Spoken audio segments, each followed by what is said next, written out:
Bali itu rasis. Kalau Anda nggak bisa marah ke bos Anda marah ke orang rumah. Kamu tuh nak Jawa. Urusan rasis begini itu nggak muncul sehari semalam.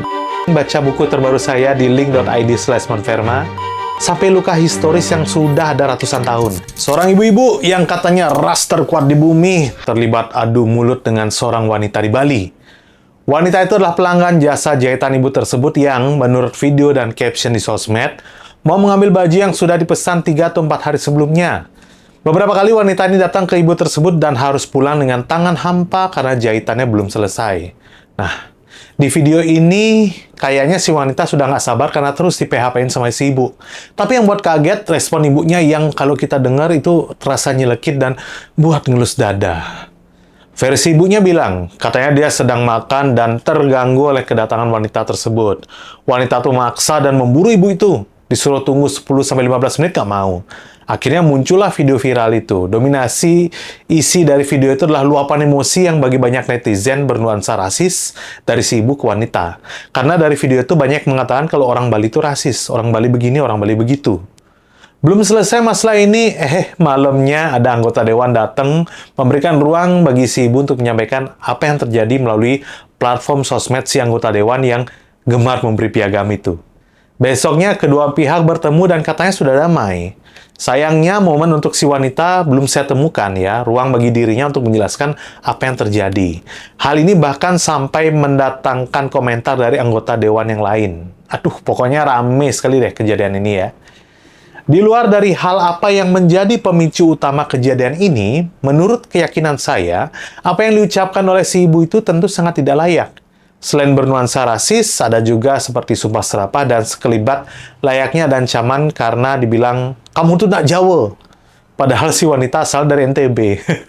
Padahal semeton kita dari Jawa kena hujat ya. Tapi di sini saya berfokus respon dari ibunya ya, bukan memihak satu atau dua pihak. Karena yaitu, saya melihat belum ada titik terang bagi kedua belah pihak untuk menyampaikan sudut pandangnya masing-masing.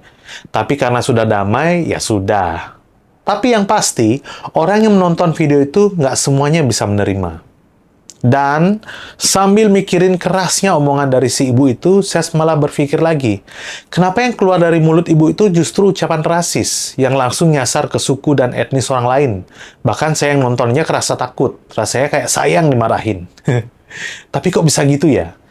Apa ada sesuatu yang membuatnya frustasi? Membuatnya mempertahankan diri dengan cara menyerang dengan kata-kata rasis. Sekali lagi, saya tidak setuju dengan yang diucapkan ya, tapi saya juga mencoba objektif mencari penyebabnya. Karena saya yakin, urusan rasis begini itu nggak muncul sehari semalam, apalagi akhir-akhir ini banyak melabeli Bali itu rasis. Apa benar begitu? Mungkin kita bisa coba mulai dari sudut pandang ini. Ada teori namanya frustration aggression hypothesis. Intinya sederhana. Kalau seseorang ngerasa terhalang mencapai tujuannya, entah itu ekonomi, waktu, atau apapun itu, dia bakal ngerasa frustasi, dan frustasi itu punya dorongan buat keluar dari jadi agresi. Nah, masalahnya, orang-orang nggak selalu bisa nyerang langsung sumber frustasinya. Kadang sumbernya itu abstrak, kayak ekonomi yang seret, sistem yang berat, atau tekanan sosial yang nggak kelihatan wujudnya. Nah, disinilah orang mulai mengalihkan, istilahnya displacement. Agresinya ke tempat yang lebih aman, lebih gampang disalahin. Biasanya kelompok yang sudah termarginalkan atau gampang dibedain secara fisik atau identitas. Ini juga yang disebut scapegoat theory. Simpelnya, kalau Anda nggak bisa marah ke bos Anda marah ke orang rumah. Kalau Anda nggak bisa marah ke sistem ekonomi yang bikin Anda sesek, Anda marahnya ke orang yang paling gampang dikenalin bedanya. Mungkin dari beda logat, cara bicara, atau asal daerahnya. Terus ada lagi konsep yang relevan buat konteks penjahit ini, secara spesifik ya, ada namanya emotional labor. Ini tentang gimana para pekerja jasa, termasuk penjahit, pelayan, kasir, dan pekerja lainnya, dituntut nahan perasaan asli mereka dan nampilin emosi yang seharusnya ditunjukin ke pelanggan. Walaupun capek, walaupun kesel, tapi ketika nggak bisa ditahan, itu bisa menjadi meledak suatu hari nanti. Riset-riset terbaru soal ini juga menunjukkan ketidakadilan yang dirasakan dari pelanggan. Misalnya, ngerasa dituduh, diburu-buru, atau nggak dihargai. Itu bisa langsung memicu emosi negatif ke pekerja. Dan kalau ini kejadiannya berulang-ulang tiap hari, efeknya numpuk jadi kelelahan emosional yang serius. Nah, kalau kita sambungin 3 hal ini, frustasi yang buat numpuk, kebutuhan buat mengalihkan target yang aman, dan beban emosional kerja jasa yang tiap hari harus ditahan, kita mendapatkan gambaran yang lebih masuk akal soal kenapa ucapan rasis bisa kepleset keluar di momen yang nggak seharusnya. Tapi ini menurut keyakinan saya ya. Sebenarnya masih banyak yang belum masuk seperti karakter si ibu itu dan faktor-faktor lainnya. Karena di sosmed banyak juga yang menyerang si ibu karena sifatnya yang dikenal seperti itu. Pandangan saya ini hanya menguak sekelumit faktor yang membuat mekanismenya si ibu itu menjadi ledakan emosi yang nggak netral, dan justru nyasar ke identitas, suku, dan etnis orang lain. Sekarang pertanyaannya bisa kita buat menjadi lebih spesifik. Kalau memang ada frustasi yang numpuk sampai butuh pelampiasan, sebenarnya dari mana sih sumber frustasi itu? Apa memang ada beban sosial budaya yang secara struktural bikin warga Bali ngerasa tertekan duluan sebelum ketemu orang yang menyulut dia di hari itu? Maret tahun ini, sebuah penelitian mengeluarkan kajian yang mengatakan bahwa biaya upacara adat dan keagamaan di Bali itu bisa sampai puluhan triliun per tahun. Selain itu ada juga soal pengorbanan waktu buat gotong royong di Banjar, waktu buat nyiapin upacara, waktu yang otomatis mengurangi jam kerja produktif dibandingkan orang yang nggak punya kewajiban serupa. Jadi buat sebagian warga Bali yang bekerja di sektor formal memiliki tekanan ganda.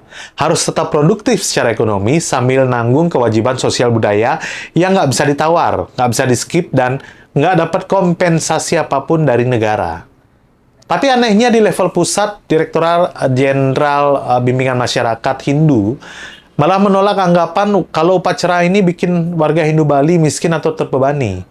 Jadi ada jarak nih antara pengakuan pemerintah daerah yang bilang ini beban serius sampai perlu dihitung secara resmi dengan pemerintah pusat yang malah meromantisasi tradisi tanpa menawarkan solusi konkret buat yang merasa keberatan.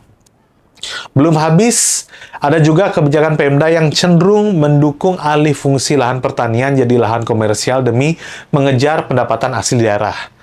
Bahkan katanya ada oknum yang dikenakan pajak yang lebih tinggi ke tanah pertanian dibanding yang seharusnya.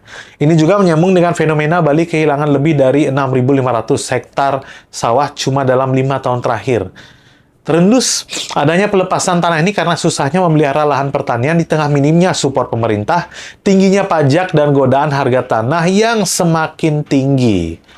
Sampai titik ini, belum ada kebijakan yang benar-benar meringankan beban ekonomi dan waktu warga lokal yang harus menanggung kewajiban adat sambil bersaing dengan para pendatang yang tidak punya beban serupa pastinya.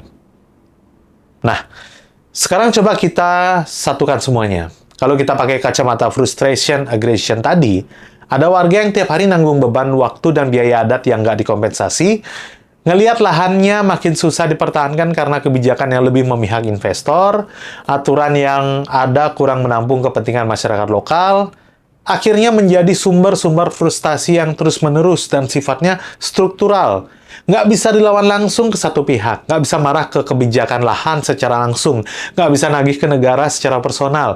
Dan ketika muncul momen pelanggan yang kebetulan beda suku tadi, akhirnya jadi pelampiasan yang paling gampang dan paling aman secara sosial buat mengeluarkan semua tekanan yang bertumpuk-tumpuk itu.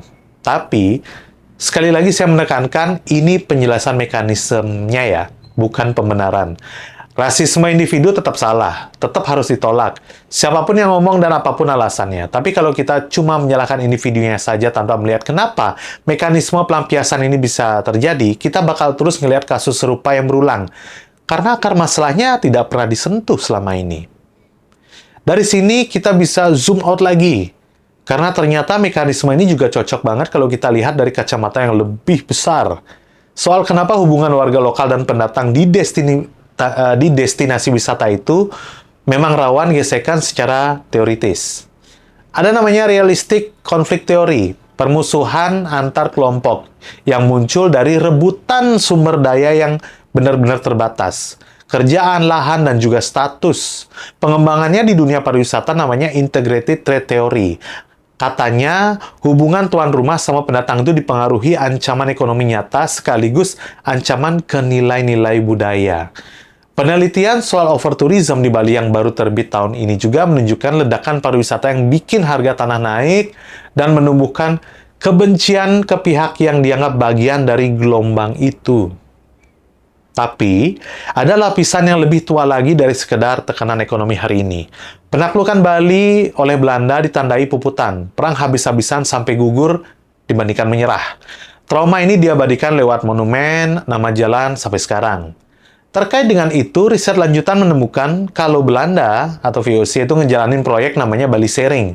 Konsep ini sengaja membangun kebanggaan identitas Hindu Bali sebagai benteng untuk melawan islamisasi dan gerusan budaya dari Jawa. Sehingga Bali dapat diandaikan sebagai museum hidup agar dapat dinikmati oleh pelancong dan turis yang didatangkan pada masa kolonial tersebut. Jadi, sekat Bali versus Jawa itu sebagiannya warisan rekayasa politik kolonial. Terus, pasca pembantaian massal tahun 6566, banyak kelompok yang rentan dituduh komunis itu pindah masuk ke Hindu buat berlindung.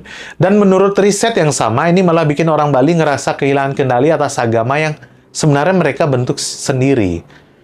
Di era Orde Baru, menurut catatan, ada pembentukan pola pikir manusia Bali yang dipaksa menjadi penurut dan apolitis banget. Barang kebutuhan industri pariwisata akan pelayan yang kelihatannya manis dan sopan di mata wisatawan. Karena berbicara pariwisata harus terlihat baik, santun, dan penurut kan? Walau di dalam hati ada badai yang tak kunjung selesai, apalagi berkaitan dengan dinamika ekonomi yang kadang tidak memihak satu sama lain. Jadi kalau kita rangkaikan dari yang paling personal ke yang paling struktural, ada mekanisme psikologis, yaitu frustasi yang dialihkan, ada tekanan ekonomi harian seperti beban adat, lahan, dan segala macam, ada ketimpangan regulasi kekinian, ada teori kompetisi sumber daya, sampai luka historis yang sudah ada ratusan tahun. Semuanya numpuk, dan kadang keluarnya lewat momen sekecil, baju belum jadi, lalu akhirnya berantem. Nah, dengan semua tekanan berlapis ini, pertanyaan yang mungkin paling pas rasanya bukan kenapa sih banyak warga Bali rasis, tapi kenapa pihak-pihak yang bertanggung jawab, semacam mungkin pemerintah ataupun dari pihak adat, itu tidak hadir untuk membantu mengurangi tekanan-tekanan ini dari akarnya. Tiap kali ada kasus diskriminasi yang viral, respon pejabat cenderung menyangkal atau bilang ini cuma soal framing media. Kadang harus diendapkan untuk fokus pada kegiatan sosial, adat, dan budaya yang cukup sering ada di Bali dan diselenggarakan di sini juga. Tapi sekali lagi ya, ini dari sudut pandang yang coba saya ambil dari hal yang jarang banget kita diskusikan. Saya terlepas dari apa penyebab utama bagi pihak-pihak yang memang melanggengkan ucapan rasis dan menyakitkan bagi orang lain. Tapi menyebut Bali rasis juga nggak tepat sih. Itu ibarat menggeneralisir ke semua hal. Tidak semua orang Bali seperti itu, sama seperti tidak semua orang di luar Bali juga totally racist kan? Karena sebenarnya tidak ada yang suka dirasisin sebenarnya. Apalagi dengan ucapan menghina dan ada tendensi mengancam, saya maupun Anda. Daripada marah-marah dan berucap kalimat penuh sara, mending baca buku terbaru saya di link.id/monferma. Murah harganya, simple bahasanya, dan membuat kita semakin mengerti tentang diri kita sebagai manusia yang saling menghargai satu sama lain dalam perbedaan. Akhir kata, saya Bligong Yuda, dan inilah sesi Tukar Pikiran.